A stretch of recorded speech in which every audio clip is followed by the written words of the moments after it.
மாசில்லாத இயேசு கிறிஸ்துவின் நாமத்தினாலே நான் உங்களை வரவேற்கிறேன்.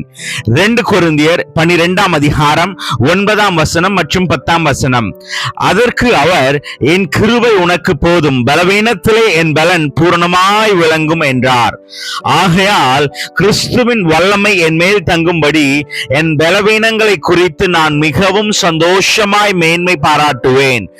அந்தபடி நான் பலவீனனாய் இருக்கும் போதே பலமுள்ளவனாய் இருக்கிறேன். ஆகையால் கிறிஸ்துவின் நிமித்தம் எனக்கு வரும் பலவீனங்களிலும் நிந்தைகளிலும் நெருக்கங்களிலும் துன்பங்களிலும் இடுக்கங்களிலும் நான் பிரியப்படுகிறேன் என்று சொல்கிறார் பவுல். துன்பங்களில் உறுதி என்ற தலைப்பில் நாம் ஒரு சில காரியங்களை இன்று பார்க்கலாம். கர்த்தர் நமக்கு கொடுக்கும் உறுதி ஆர் ப்ராமிஸ் என்ற காரியம் முதலாவது நாம் பார்க்க போகிறோம்.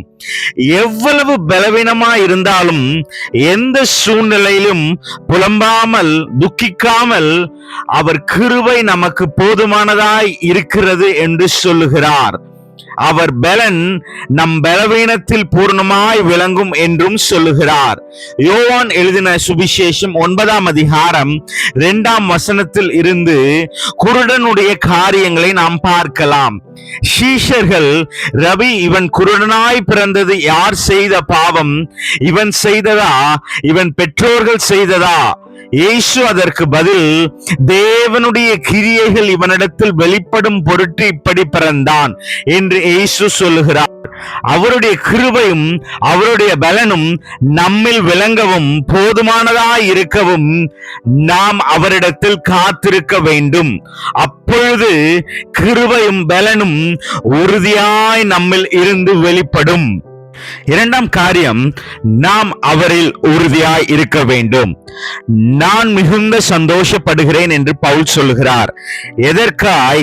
கிறிஸ்துவின் வல்லமை நம்மேல் தங்கும்படி என் பலவீனத்தையும் என் இயலாமையும் குறித்தே என்று சொல்லுகிறார்.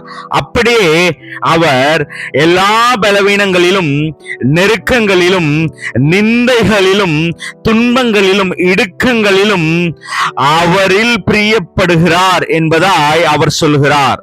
ஏன்? தேவனுடைய வல்லமை அதில் வெளிப்படும் என்பதாய். சகரியா 2ஆம் அதிகாரம் 8ஆம் வசனம் இவ்விதமாய் சொல்கிறது, உங்களை தொடுகிறவன் அவருடைய கண்மணியை தொடுகிறான் என்பதாய்.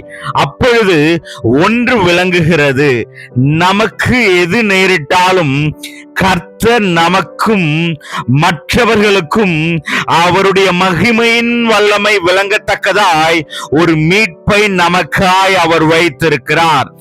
எனவே நம் துன்பங்களிலும் உறுதியாய் பிலிப்பியர் 4ஆம் அதிகாரம் 13ஆம் வசனம் சொல்லுகிறது போல, என்னை பலப்படுத்துகிற கிறிஸ்துவினாலே எல்லாவற்றையும் செய்ய எனக்கு பலன் உண்டு என்று விசுவாசிப்போம்.